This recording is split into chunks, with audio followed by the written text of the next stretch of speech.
الحمد لله نحمده ونستعينه ونستغفره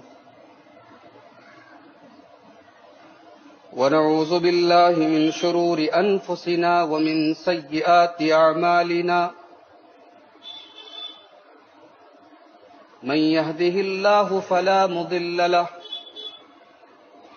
ومن يضلل فلا هادي له وأشهد أن لا إله إلا الله وحده لا شريك له وأشهد أن محمدا عبده ورسوله يا أيها الذين آمنوا اتقوا الله حق تقاته ولا تموتن إلا وأنتم مسلمون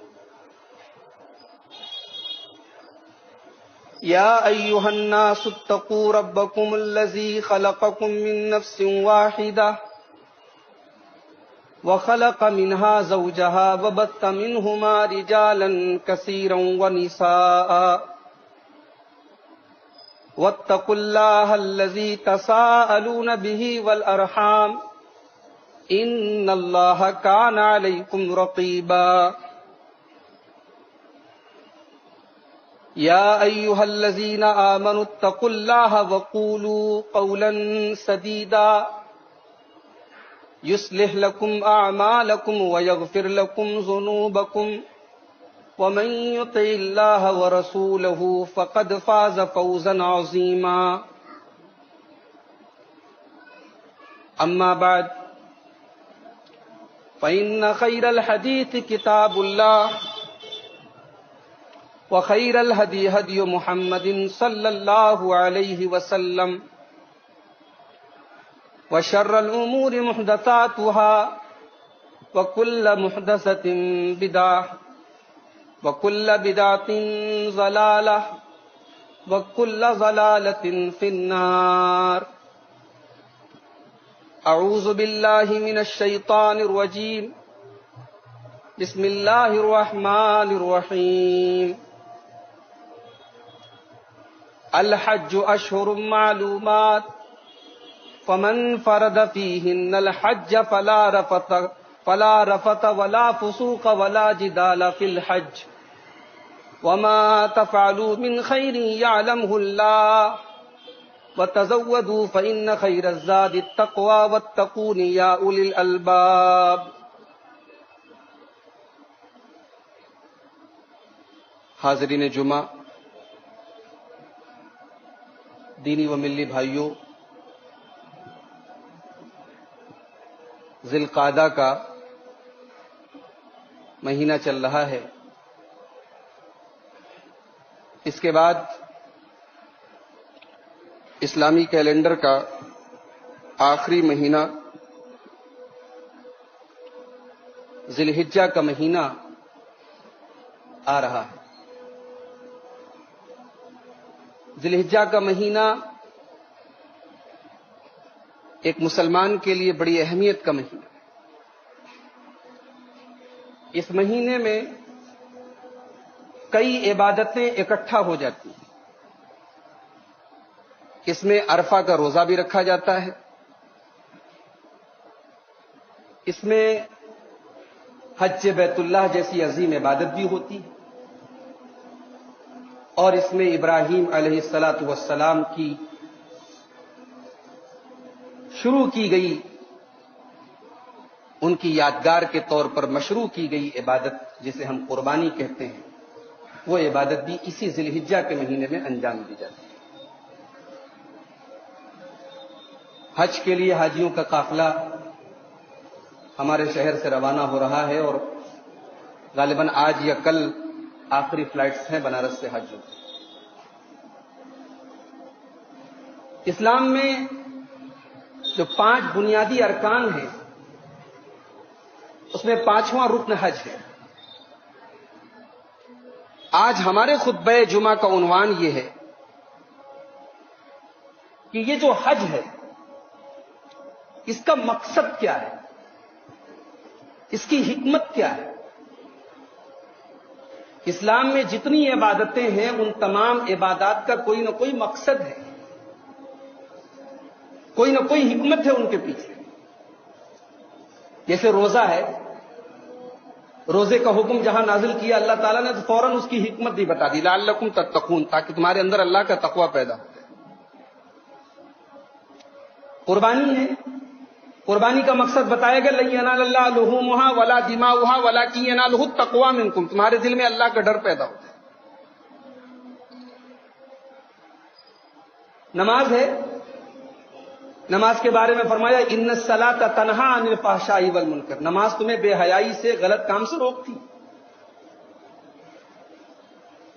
واقعی الصلاۃ لذکری، میری یاد کے لیے، میرے ذکر کے لیے نماز قائم.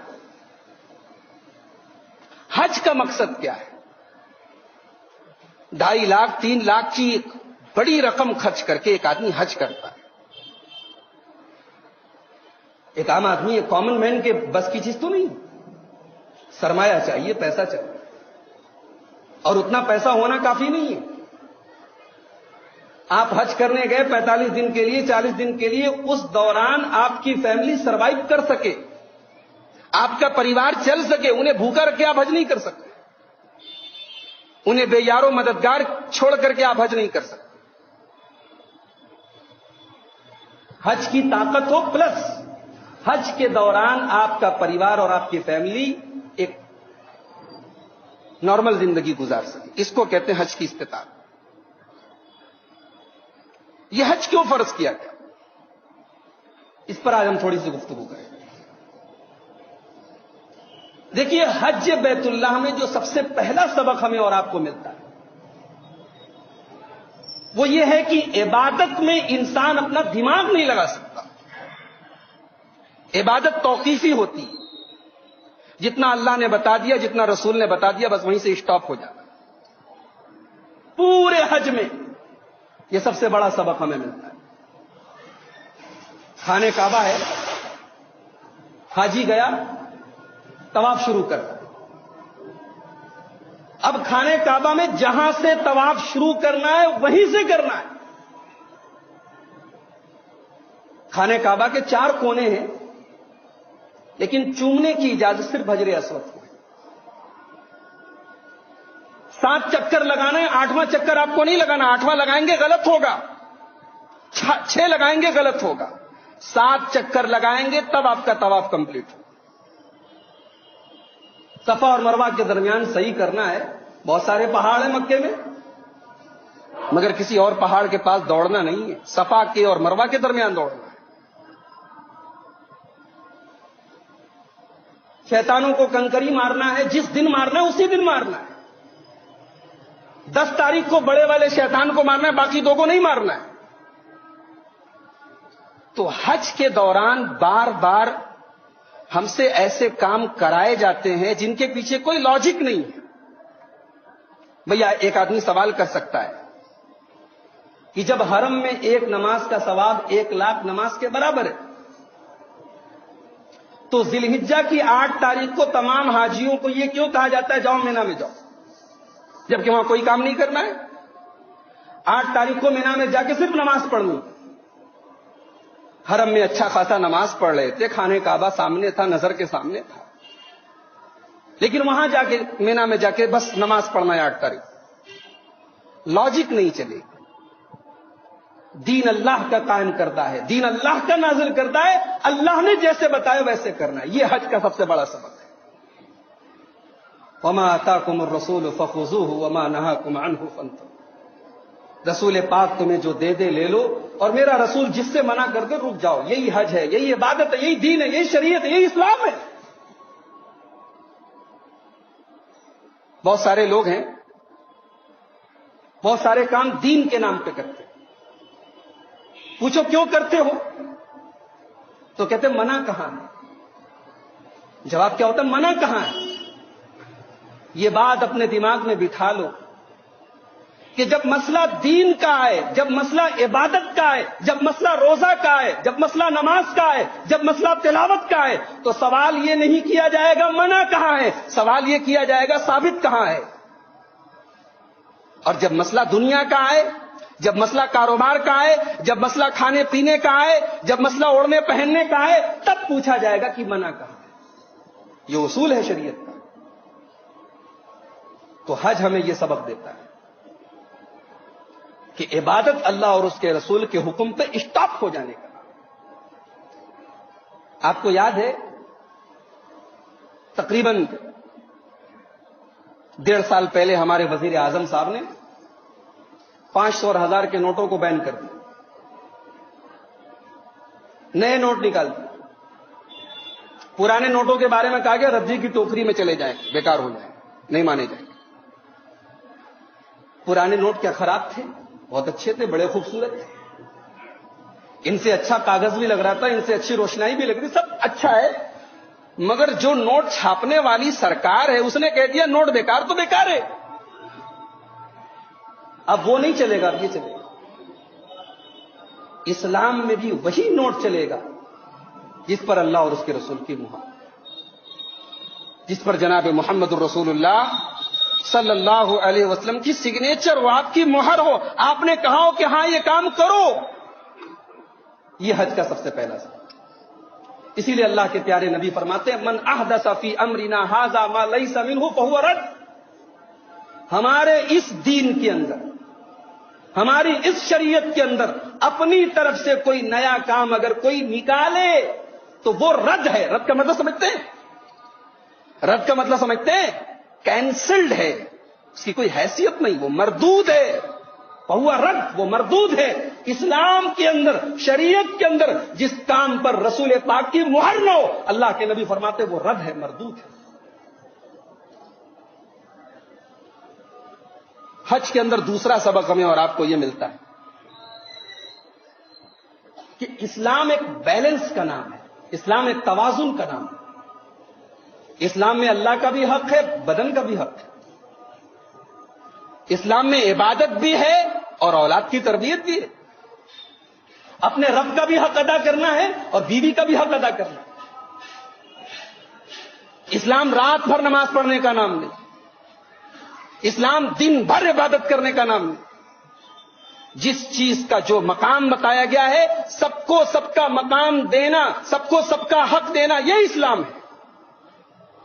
اب آپ پوچھیں گے اس کا حج سے کیا تعلق ہے؟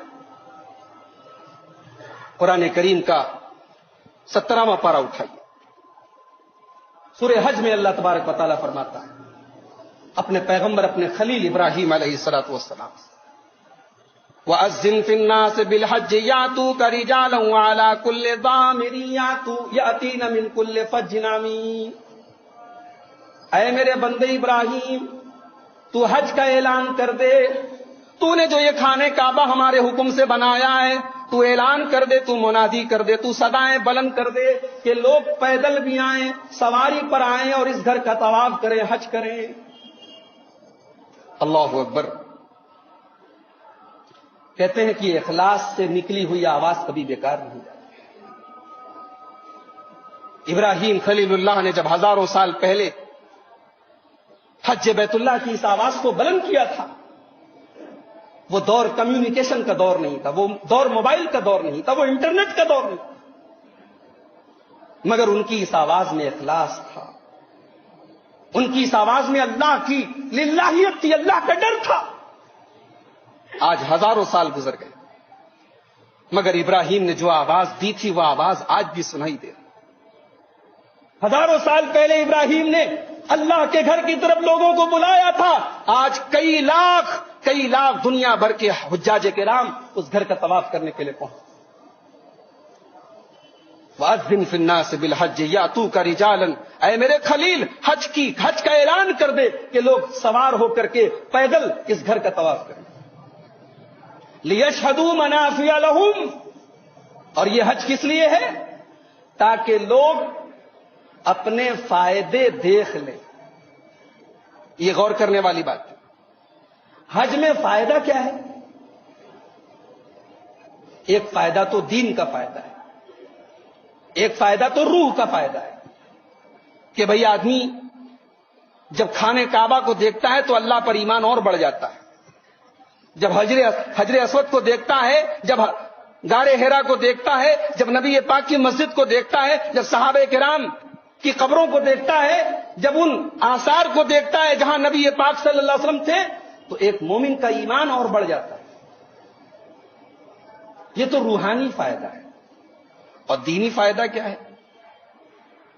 کہ لاکھوں لوگوں کی روزی روٹی جڑی ہے اس حج سے، لاکھوں لوگوں کا پریوار چل رہا ہے اس حج سے، ان کا کاروبار، وہ حاجیوں کو جو کھلاتے ہیں جو پلاتے ہیں، کتنے ہوٹلز ہیں، کتنے ریسٹورینٹس ہیں، اگر آپ غور کریں تو ایک چین بنی ہوئی ہے، لاکھوں لوگوں کا روزگار جڑا ہے اس حج سے۔ یہ حج کا دنیاوی فائدہ ہے۔ لِيَشْهَدُوا مَنَافِعَ لَهُمْ، یہ حج کا اعلان کر دو تاکہ لوگ اپنا فائدہ دیکھ لیں، اپنا فائدہ حاصل کر لیں۔ اسلام دنیا کمانے سے منع نہیں کرتا ہے، اسلام کاروبار کرنے سے منع نہیں کرتا ہے۔ اسلام یہ کہتا ہے جس کی جو جگہ ہے وہ جگہ اس چیز کو۔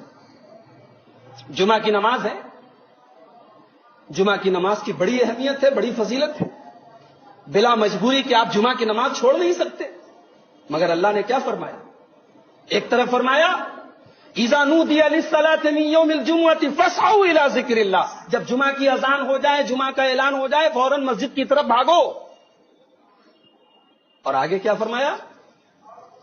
فَإِذَا قُضِيَتِ الصَّلَاةُ فَانتَشِرُوا فِي الْأَرْضِ، اور جب نماز ختم ہو جائے تو زمین میں پھیل جاؤ اور اللہ کی روزی تلاش کرو، اللہ کا فضل تلاش کرو، عبادت کر لی اب کام میں لگ جاؤ۔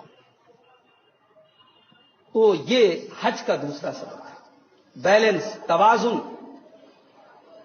عبادت اپنی جگہ، دنیا داری اپنی جگہ، بیوی بچوں کا حق اپنی جگہ۔ حضرت ابو درداء انصاری رضی اللہ تعالیٰ عنہ، ان کے ایک دوست تھے حضرت سلمان فارسی۔ حضرت سلمان فارسی ایک دن اپنے دوست سے ملنے کے لیے گئے تو حضرت ابو درداء کی جو بیوی تھی ام درداء، وہ بڑے پھٹے پرانے کپڑے پہنے ہوئے تھی، بال ان کے بالکل پرا گندا تھے، جیسے لگ رہا تھا ہفتوں سے تیل نہیں لگایا ہے، بال جھاڑا نہیں ہے، کنگھی نہیں کیا ہے۔ ابھی پردے کا حکم نازل ہو تو پردے کے پہلے کیا کا واقعہ ہے۔ تو حضرت سلمان فارسی نے پوچھا ام درداء سے کہ کیا حالت بنا رکھی آپ؟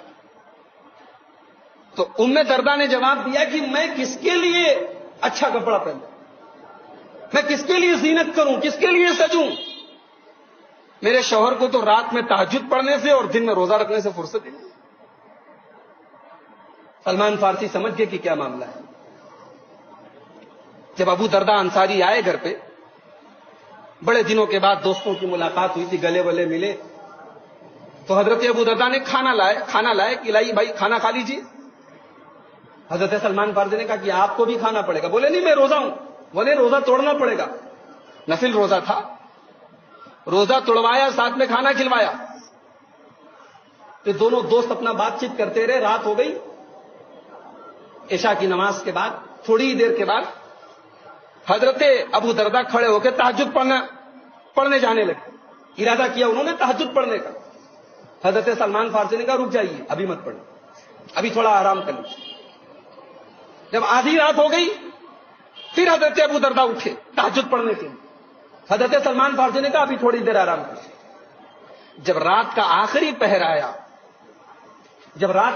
پہر آیا تب حضرت سلمان فارسی نے ابو درداء کو اٹھایا اور کہا چلیے اب تہجد پڑھیے، میں بھی پڑھتا ہوں آپ کے ساتھ۔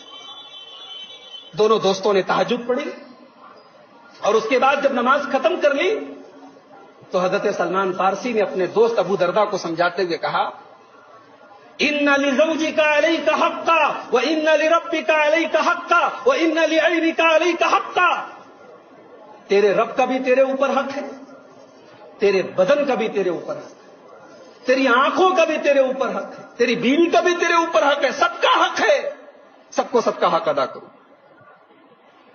حضرت سلمان فارسی رضی اللہ تعالیٰ عنہ نے یہ بات جب کہی حضرت ابو درداء سے تو حضرت ابو درداء نے یہ بات فجر کی نماز میں جب اللہ کے رسول صلی اللہ علیہ وسلم کے پاس آئے تو اللہ کے رسول سے یہ بات بتائی کہ اللہ کے نبی آج میرے ساتھ ایسا ایسا۔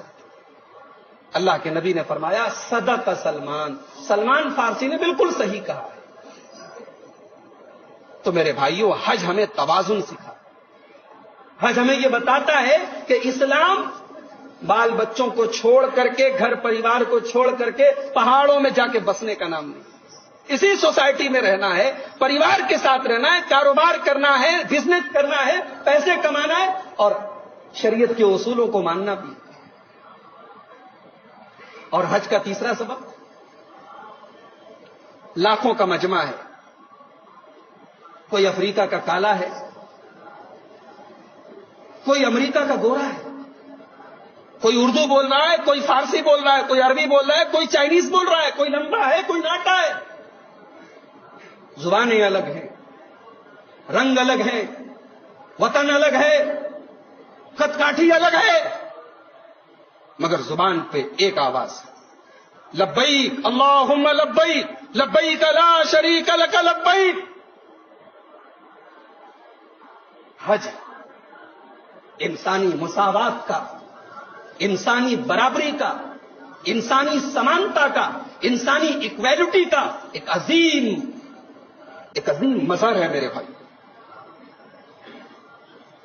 آج بھی جب لاکھوں کا مجمع عرفات کے میدان میں کھڑے ہو کر اپنے رب کی توحید کی آواز بلند کرتا ہے تو 1400 سال پہلے محمد عربی صلی اللہ علیہ وسلم کا وہ خطبہ یاد آ جاتا ہے جو آپ نے اسی عرفات کے میدان میں اپنی اونٹنی پر بیٹھ کے دیا تھا، اور آپ نے اپنی اونٹنی پر اپنے اس خطبے میں، جس کو خطبہ حجۃ الوداع کہا جاتا ہے، آپ نے کہا تھا ایھا الناس ان اباکم واحد، اے لوگوں تم ایک باپ کی اولاد، لا فضل لعربی لا عجمی ولا لعجمی لا عربی، کسی عرب کے رہنے والے کو کسی غیر عرب کے اوپر کوئی فضیلت نہیں، کسی غیر عرب کو کسی عرب پر کوئی فضیلت نہیں، کسی گورے کو کسی کالے پر کوئی فضیلت نہیں، کسی کالے کو کسی گورے پر کوئی فضیلت نہیں، الا بالتقوی۔ ہاں اگر اسلام میں فضیلت ہے تو تقوی ہے۔ یہ انسانی مساوات ہے، یہ انسانی برابری ہے جو حج کے موقع پر جس کا سبق ہمیں اور آپ کو ملتا ہے۔ اور علامہ اقبال نے بڑی سچی تصویر کشی، ایک ہی صف میں کھڑے ہو گئے محمود و ایاز۔ محمود غزنوی بادشاہ تھا، ایاز اس کا غلام تھا۔ علامہ اقبال کہتے ہیں ایک ہی صف میں کھڑے ہو گئے محمود و ایاز، نہ کوئی بندہ رہا نہ کوئی بندہ نواز، بندو صاحبو محتاج و غنی ایک ہوئے، تیری سرکار نے پہنچے تو سبھی ایک۔ حج مساوات سکھاتا ہے، اور حج ہمیں ایک اور سبق دیتا ہے۔ وہ سبق یہ ہے کہ ہم حج کے اس موقع پر دنیا کے لاکھوں انسان الگ الگ کمیونٹی سے، الگ الگ وطن سے، الگ الگ برادری سے، الگ الگ رنگ و نسل کے جمع ہو کے اللہ کی توحید کی آواز کو بلند کر رہے ہیں۔ گویا وہ یہ بتا رہے ہیں کہ ہماری زندگی کا مقصد کیا ہے۔ میری زندگی کا مقصد تیرے دی کی سرفراز۔ قل ان صلاتی و نسکی و محیای و مماتی للہ رب العالمین، میرا جینا، میرا مرنا، میرا روزہ، میری نماز، میری عبادت، میری قربانی سب اللہ کے لیے۔ یہی آواز ہے جو کبھی لبیک کی شکل میں گونجتی ہے، یہی آواز ہے جو خانہ کعبہ کا طواف کرتے ہوئے ربنا آتنا فی الدنیا کی شکل میں گونجتی ہے، یہی آواز ہے جو صفا کی پہاڑی پر لا الہ الا اللہ وحدہ لا شریک لہ کی شکل میں گزرتی ہے، یہی آواز ہے جو شیطان کو کنکری مارتے ہوئے اللہ اکبر کی شکل میں گونجتی ہے کہ اللہ ہی ہمارا رب ہے اور ہم اس کے بندے، اس کے غلام ہیں۔ حج ایک سبق ہمیں اور دیتا ہے۔ لاکھوں کا مجمع جب جمع ہوتا ہے حج کے موقع پر تو ایک رشتہ سامنے آتا ہے۔ یہ وہ رشتہ ہے جو تمام رشتوں سے بڑا رشتہ ہے، یہ ایمان کا رشتہ ہے۔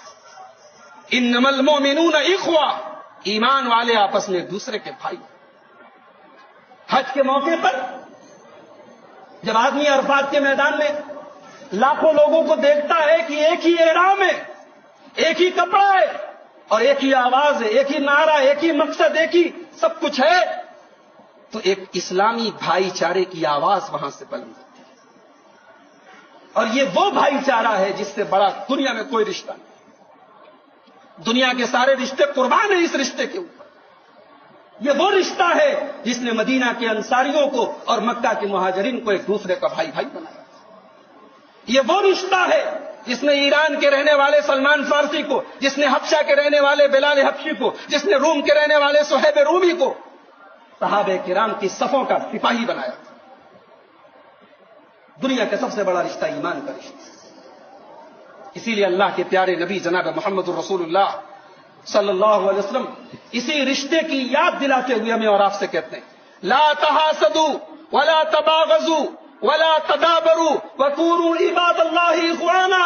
اے میرے امتیوں، اے میرا کلمہ پڑھنے والوں، اے میری امت سے اپنا رشتہ جوڑنے والوں، جب اسلام کے اندر آ گئے تو اب ایک دوسرے سے حسد نہیں کرنا، ایک دوسرے سے نفرت نہیں کرنا، ایک دوسرے کے پیچھے نہیں پڑنا، ایک دوسرے سے دشمنی مت رکھنا. وَكُونُوا عِبَادَ اللَّهِ إِخْوَانًا، ایک دوسرے کے بھائی بن کر رہنا.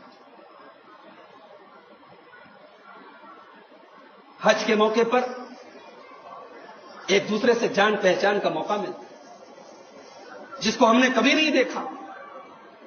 جن ملکوں اور جن کنٹریز کے لوگوں سے کبھی ہمارا واسطہ نہیں پڑا، وہاں ان سے واسطہ پڑتا ہے. وہاں برداشت کرنا، ایک دوسرے کو برداشت کرنے کی چھمتا پیدا ہوتی ہے. انسان کے نفس کی تربیت ہوتی ہے کہ کیسے طرح طرح کے ملکوں کے، طرح طرح کی زبانوں کے لوگوں کے ساتھ کیسے گھل مل کے رہا جائے. اللہ نے قرآن میں فرمایا سورہ حجرات کے اندر یا ایھا الناس انا خلقناکم من ذکر و انثی، اے انسانوں میں نے تمہیں ایک مرد اور ایک عورت سے پیدا کیا. وجعلناکم شعوبا وقبائل، ہم نے تمہارے قبیلے الگ بنائے، تمہارے خاندان الگ بنائے. لتعارفوا، تاکہ تم ایک دوسرے سے جان پہچان کرو، ایک دوسرے سے انٹروڈیوس ہو جاؤ، ایک دوسرے سے تعارف کر لو. حج کا یہ موقع بڑا بہترین موقع ہے ایک دوسرے سے تعارف. اور اللہ کے پیارے نبی صلی اللہ علیہ وسلم حدیث میں فرماتے ہیں الارواح جنود المجندہ، الارواح جنود المجندہ. انسان دنیا میں آیا ہے، دنیا میں آنے کے پہلے جب انسان کی روح تھی، عالم ارواح میں جب انسان کی روح تھی تو اللہ کے نبی فرماتے ہیں کہ روحیں آپس میں گروپ کی شکل میں بنا دی. الارواح جنود المجندہ، انسانوں کی روحیں جھنڈ کی شکل میں، گروپ کی شکل میں، جماعت کی شکل میں، ٹولی کی شکل میں عالم ارواحی میں بنا دی گئی. فما تعارف منها ائتلف، اللہ کے نبی فرماتے ہیں کہ اس دنیا میں، عالم ارواح میں جن کی روحیں آپس میں ایک دوسرے کو پہچانتی تھی، وہ دنیا میں بھی گھل مل کے رہتی. دنیا میں بھی آپ دیکھیے، نمازی کو نمازی اچھا لگتا ہے، شرابی کو شرابی اچھا لگتا ہے، زانی کو زانی اچھا لگتا ہے، بے ایمان کو بے ایمان اچھا لگتا ہے، ایماندار کو ایماندار اچھا لگتا ہے. کہتا ہے نا جیسی روح ویسے فرشتے، یہ کہاوت، جیسی روح ویسے فرشتے. کیا مطلب؟ انسان جیسا ہوتا ہے ویسے ہی لوگوں کو وہ پسند کرتا ہے. تو حج کا موقع یہ ایک دوسرے سے جان پہچان اور تعارف کا موقع. حج کے ذریعے ایک اور مقصد ہمیں اور آپ کو حاصل ہوتا ہے. حج ہمیں اخلاق سکھاتا ہے. احرام کی حالت میں آپ ہیں، کسی کو تکلیف نہیں پہنچا سکتے. کتنے بے وقوف، کتنے نادان ہیں وہ لوگ جو حجر اسود کو چومنے کے لیے دھکے دیتے حرم میں. میں نے اپنی آنکھوں سے دیکھا. حجر اسود کو چومنا نبی پاک کی سنت ہے، اور مسلمان کو تکلیف دینا حرام ہے، اور حرم کے اندر تکلیف دینا یہ ڈبل حرام ہے، اور احرام کی حالت میں تکلیف دینا یہ ٹریپل حرام ہے. حرام در حرام ہے. کتنا بڑا گناہ ہے. ایک سنت کو پانے کے لیے انسان حرم کے اندر احرام کی حالت میں گناہ کا کام کرے. حج خالی طواف کرنے کا نام نہیں ہے میرے بھائی. حج اخلاق سکھاتا ہے. اگر حج کر کے کوئی آئے اور اس کے اخلاق میں سدھار نہیں ہے، اس کے کردار میں کوئی چینجنگ نہیں ہوئی، اس کی بات چیت میں کوئی فرق نہیں آیا، اس کا مطلب کہ اس کا حج اللہ کی بارگاہ میں قبول نہیں. اسلام صرف عبادات کا نام نہیں ہے، اسلام اخلاق کا بھی نام ہے. اللہ کے پیارے نبی فرماتے ہیں ان من خیارکم احسنکم اخلاقا، سب سے بہترین انسان وہ ہے، سب سے اچھا انسان وہ ہے جس کے اخلاق سب سے اچھے. اللہ کے پیارے نبی صلی اللہ علیہ وسلم فرماتے ہیں ما من شیء یوضع فی المیزان اثقل من حسن الخلق. قیامت کے دن اللہ کے یہاں ترازو پر، میزان پر سب سے بھاری چیز، سب سے وزندار چیز اگر کوئی ہوگی تو اخلاق ہو. تو حج ہمیں اخلاق بھی سکھاتا ہے. اور آپ ایک بات پر اور غور کیجیے کہ حج میں جو عبادات ہیں، جو ارکان ہیں، وہ سب آپس میں جڑے ہوئے ہیں۔ ایک کام کرنا ہے، پھر فوراً دوسرا کام کرنا ہے۔ طواف کر لیا، اب چلو 2 رکعت نماز پڑھو، نماز پڑھ لیا، اب چلو صفا مروہ کی صحیح کرو، صفا مروہ کی صحیح کر لیا، اب چلو بال مڑوا لو، احرام اتار دو۔ پھر حج کے ارکان آپ دیکھیے تو عمرہ کے ہو گئے، حج کے ارکان دیکھیے۔ عرفات گئے، عرفات میں نماز پڑھی، سورج ڈوبا، عرفات سے مزدلفہ گئے، وہاں نماز پڑھی، پھر وہاں سے مینا پہنچے، مینا میں کنکری ماری، قربانی کی، بال مڑوائے۔ یہ تمام عبادتیں ایک دوسرے کے ساتھ جڑی ہوئی، ایک عبادت کرتا ہے فوراً دوسری شروع ہو جاتی ہے۔ حج ہمیں یہ سبق دیتا ہے کہ عبادت کی تجھے عادت پڑ جائے، تیرا نفس عبادت کا عادی ہو جائے، تو حج کر کے جائے تو تیری زندگی سے عبادت کبھی نکلنے نہ پائے، تجھے عبادت کا اتنا عادی بنا دیا جائے۔ اور بڑے افسوس کے ساتھ کہنا پڑتا ہے کہ ہمارے بہت سارے حجاج کرام وہ حاجی تو کہلانے لگتے ہیں، ان کے نام کے ساتھ حاجی تو لگ جاتا ہے، لیکن حج کے بعد ان کی زندگی میں کوئی فرق نہیں۔ پہلے بھی بے نمازی تھے، اب بھی بے نمازی، پہلے بھی کبھی قرآن نہیں کھولتے تھے، اب بھی نہیں کھولتے، پہلے بھی اخلاق ویسا تھا، اب بھی ویسا ہے۔ عبادت کے بعد اگر عبادت کنٹینیو ہوتی رہے، عبادت میں اسٹیبلٹی رہے، مستقل ہوتی رہے، تو اس کا مطلب کہ عبادت اللہ کے قبول ہو رہی۔ اللہ کے نبی سے پوچھا گیا کہ اے اللہ کے رسول، آپ کو سب سے بہترین عمل کیا لگتا ہے؟ اللہ کے نبی صلی اللہ علیہ وسلم فرمایا ادومہ وان قل، جو عبادت برابر کی جائے، ریگولر کی جائے، اگرچہ تھوڑی سی کی جائے، ایسی عبادت اللہ کے پیارے نبی کو بہت پسند ہے۔ حج کے دوران بہت سارے گناہ کے چانس ملتے ہیں۔ عورت نقاب میں نہیں رہتی، احرام کی حالت میں عورت کو نقاب پہننے سے منع کیا گیا، چہرہ نہیں ڈھانکے گی۔ لاکھوں مرد ہیں، لاکھوں عورتیں ہیں،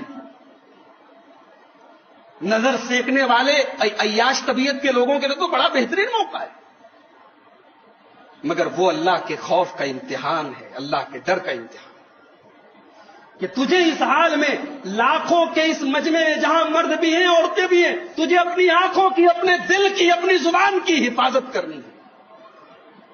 حج ہمیں اللہ کے خوف کی ٹریننگ دیتا ہے۔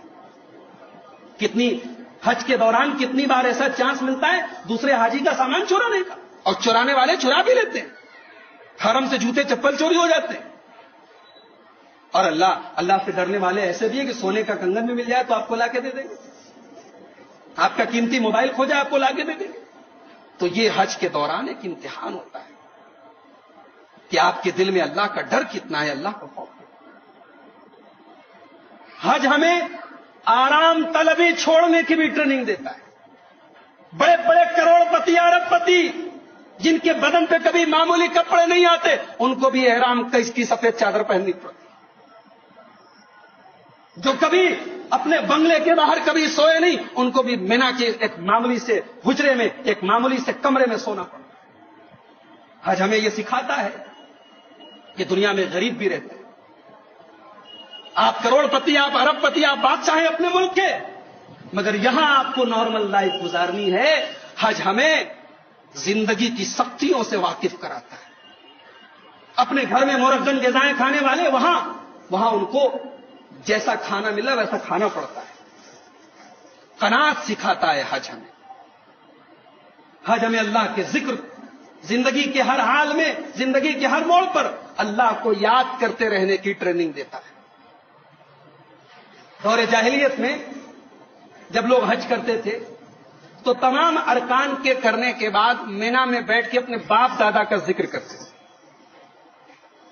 ظاہر سی بات ہے، جو لوگ حج کر چکے ہیں جانتے ہیں کہ حج کا سارا کام تو 10 تاریخ کو کمپلیٹ ہو گیا، اب 11، 12، 13 کو کیا کرنا ہے؟ بس وہاں کنکری مارنی ہے اور مینا میں آ کے نماز پڑھنا۔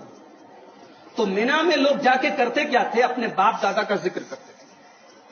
اللہ تعالیٰ نے قرآن کریم کے دوسرے پارے میں سورہ بقرہ میں فرمایا فَإِذَا قَضَيْتُم مَّنَاسِكَكُمْ فَاذْكُرُوا اللَّهَ كَذِكْرِكُمْ آبَاءَكُمْ أَوْ أَشَدَّ ذِكْرًا۔ جب تم حج کے سارے ارکان کمپلیٹ کر لو تو اپنے اللہ کو یاد کرو جیسے تم اپنے باپ دادا کو یاد کرو، او اشد ذکرا، بلکہ اپنے باپ دادا سے بڑھ کے اللہ کو یاد کرو۔ فَمِنَ النَّاسِ مَن يَقُولُ رَبَّنَا آتِنَا فِي الدُّنْيَا وَمَا لَهُ فِي الْآخِرَةِ مِنْ خَلَاقٍ۔ اور دور جاہلیت میں جب لوگ وہاں دعا کرتے تھے تو دعا میں بھی خالی دنیا مانگتے تھے کہ اے اللہ دنیا کا کاروبار اچھا کر دے، بیماری اچھی کر دے، آل اولاد کو طرف، بس سارا سوال دنیا کے بارے میں کرتے تھے۔ اللہ نے کہا جس نے دنیا مانگی ہم دنیا دے دیں گے، وما لہ فی الآخرۃ من خلاق، لیکن آخرت میں کچھ نہیں ملے گا۔ ومنہم من یقول ربنا آتنا فی الدنیا حسنۃ وفی الآخرۃ حسنۃ وقنا عذاب النار، اور کچھ ایسے ہیں جو یہ دعا پڑھتے ہیں کہ اے اللہ ہمیں دنیا میں بھی بھلائی عطا فرما اور آخرت میں بھی بھلائی عطا فرما اور جہنم کی آگ سے ہمیں بچا۔ اللہ فرماتا ہے اب اس کو ہم دنیا بھی دیں گے آخرت بھی دیں گے۔ اور حج کے دوران یہ دعا طواف کے دوران بھی پڑھی جاتی ہے۔ ہمارے یہاں عام طور سے حج کی کتابوں میں 7 چکر کی الگ الگ دعائیں لکھی جاتی ہیں، لیکن ایسی کوئی دعا ثابت نہیں۔ 7 چکر کی 7 الگ الگ دعا ثابت نہیں ہے۔ ہاں یہ ایک چھوٹی سی دعا ہے ربنا آتنا فی الدنیا، یہ آپ کو 7 چکر میں رکن یمانی اور حجر اسود کے درمیان زیادہ سے زیادہ یہ دعا پڑھتے رہنا۔ تو میرے بھائیوں، یہ حج کے دوران حج کی جو حکمتیں ہیں، جو مقصد ہیں، چند چیزیں میں نے آپ کے سامنے بیان کی ہیں، ورنہ اللہ تبارک و تعالیٰ نے جتنے احکامات دیے ہیں، شریعت کی جتنی چیزیں ہیں، اگر ہم غور کریں، اگر ہم گہرائی میں جائیں تو بہت ساری چیزیں سامنے آتی ہیں اور ہماری آنکھیں کھلی کی کھلی رہ جاتی ہیں۔ اللہ تعالیٰ سے دعا ہے اللہ تعالیٰ ہمارے وہ حجاج کرام جو اس بار حج کے سفر پہ جا رہے ہیں، اللہ ان کا حج قبول فرمائے، اللہ ان کو صحیح سلامت حج کے تمام فریضے کی ادائیگی کے بعد ان کے وطن ان کو واپس لوٹنے کی توفیق عطا فرمائے۔ اللہ تعالیٰ ہم سب کو زندگی میں کم سے کم ایک بار حج بیت اللہ کی سعادت نصیب فرمائے۔ جو لوگ حج کر چکے ہیں اللہ ان کے حج کو قبول فرمائے، ان کے حج کو حج مبرور بنائے۔ رب العالمین ہمارے دلوں میں توحید کو پیوست کر دے، توحید پر ہمارا خاتمہ کر دے۔ رب العالمین ہمیں اپنے رسول پاک صلی اللہ علیہ وسلم سے محبت کرنے اور آپ ہی کے نقش قدم پر زندگی کی آخری سانس تک چلنے کی توفیق عطا فرمائے، آمین۔ وآخر دعوانا ان الحمد للہ رب العالمین۔ الحمد للہ کفا وسلام علی عباده الذین اصطفى، اما بعد، قال اللہ سبحانہ وتعالی اعوذ باللہ من الشیطان الرجیم، بسم اللہ الرحمن الرحیم، ان اللہ وملائکتہ یصلون علی النبی یا ایھا الذین آمنوا صلوا علیہ وسلموا تسلیما، اللهم صل علی محمد وعلی آل محمد کما صلیت علی ابراہیم وعلی آل ابراہیم انک حمید مجید، اللهم بارک علی محمد وعلی آل محمد کما بارکت علی ابراہیم وعلی آل ابراہیم انک حمید مجید، اللهم اعز الاسلام والمسلمین واذل الشرک والمشرکین ودمر اعداء الدین برحمتک یا ارحم الراحمین، ان اللہ یأمر بالعدل والإحسان وإیتاء ذی القربى وینہی عن الفحشاء والمنکر والبغی یعظکم لعلکم تذکرون۔